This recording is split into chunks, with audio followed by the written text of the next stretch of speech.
January 15th, 2019 began like any other winter evening in Iskenderun, a coastal city where routine and familiarity usually feel protective. For 18-year-old Berfin Ozek, the walk toward home should have been ordinary, forgettable. Instead, it became a moment that split her life into a before and an irreversible after.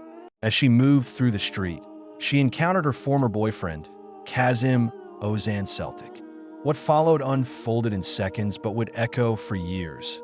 A confrontation framed by possession and entitlement. The words, "If you can't be mine, you can't be anyone's," and then the burning shock of acid hurled directly at her face. The attack was not only an act of physical violence. It was an assault aimed at erasing a future, punishing autonomy, and asserting control in the most permanent way imaginable. The chemical burned into Berfin's skin immediately. She screamed, neighbors rushed, ambulances arrived, and within minutes the scale of the damage became horrifyingly clear. She lost one eye entirely. In the other, only around 30% of vision remained. Her face, neck, chest, and arms were covered with deep chemical burns that would require repeated surgeries and lifelong care. Pain became constant, not episodic. Mirrors became enemies. The teenage milestones that once seemed inevitable, education, work, independence, were suddenly uncertain. In the days that followed, as Berfin lay in hospital rooms surrounded by white walls and medical machines, her name spread far beyond Iskenderun. Turkey watched, horrified, as the details of the attack emerged. Acid violence, already a symbol of extreme gender-based brutality worldwide, now had a young face and a living voice demanding attention. Casim Ozan Celtik was arrested shortly after the attack. The legal process moved forward under intense public scrutiny.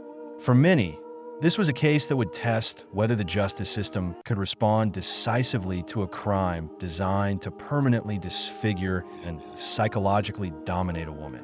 In early 2020, a court sentenced Celtic to 13 and a half years in prison. To some, the punishment felt insufficient given the lifelong consequences Berfin would carry.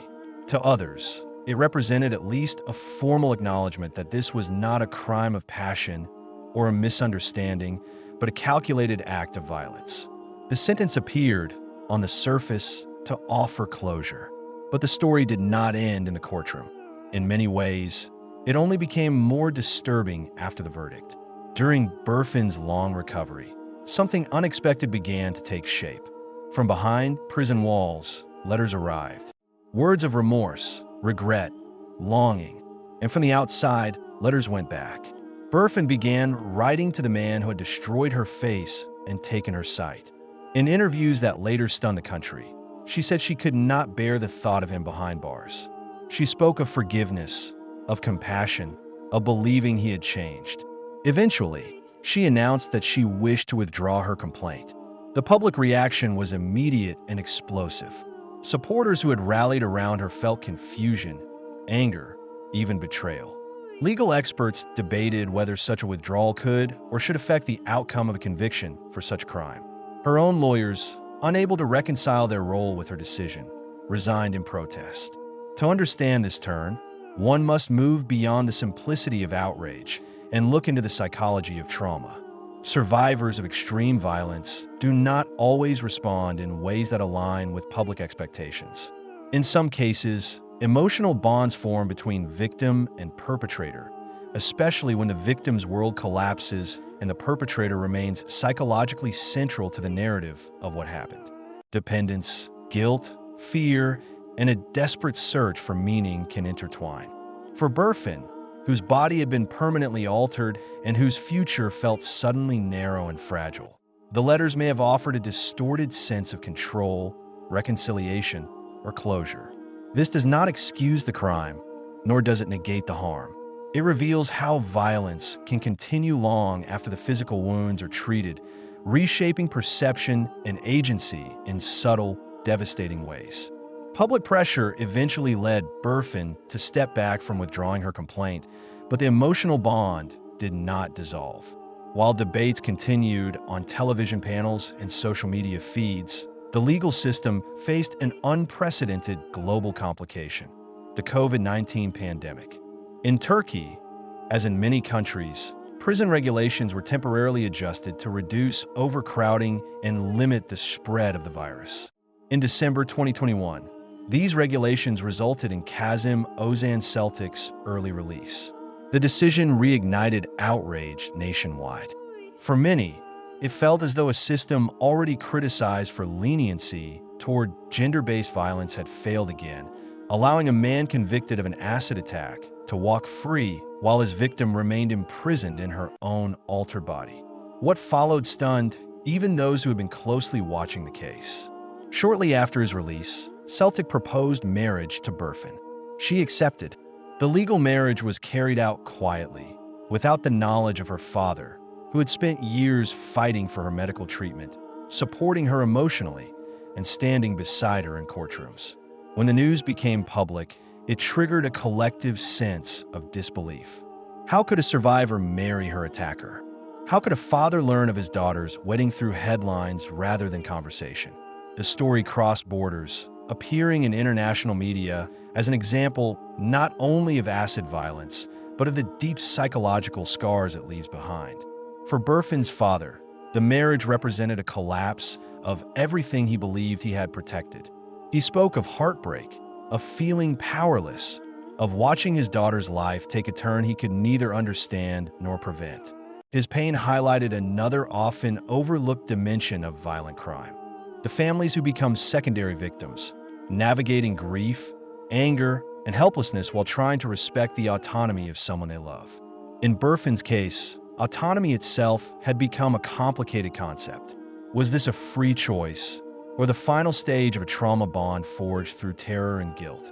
There was no simple answer, and the public's demand for one only deepened the divide.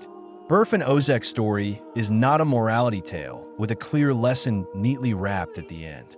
It is a case study in how violence reshapes reality. The acid attack was the visible horror, the moment that drew cameras and protests. But the letters, the forgiveness, the marriage, these were the quieter, more unsettling consequences. They forced society to confront uncomfortable truths about victimhood, agency, and the limits of legal justice. Courts can issue sentences, but they cannot untangle the psychological aftermath of brutality. Laws can punish perpetrators, but they cannot restore stolen sight or erase fear embedded in the nervous system. In the years since the attack, discussions around acid violence in Turkey have intensified. Advocacy groups have called for harsher penalties, stricter regulation of corrosive substances, and better long-term support for survivors, not only medically, but psychologically. Berfin's case is frequently cited in these discussions, sometimes as a symbol of resilience, sometimes as a warning. The danger lies in reducing her to either. She is neither a simple hero nor a cautionary footnote. She is a young woman whose life was violently redirected, whose decisions now unfold under a microscope she never asked for. True crime stories often tempt audiences with a sense of resolution: the arrest, the trial, the sentence. This case refuses that comfort. The perpetrator was punished, then released. The victim survived, then made choices that confounded expectations. The public demanded justice, then watched as justice proved incomplete. Berfin Ozek's life continues beyond headlines, beyond outrage cycles, beyond the need for a narrative that makes sense. Her scars are permanent, but so is her humanity, complex and contradictory. What remains undeniable is the scale of the harm inflicted on January 15, 2019. Acid violence is designed to last forever, and in Berfin's case, it did. Not only on her skin, but in the conversations it forced a nation to have about love, violence, forgiveness, and control. Her story stands as evidence that the most devastating crimes do not always end when the sirens fade. Sometimes, they continue quietly, reshaping relationships, decisions, and identities in ways that are far harder to witness and far harder to heal.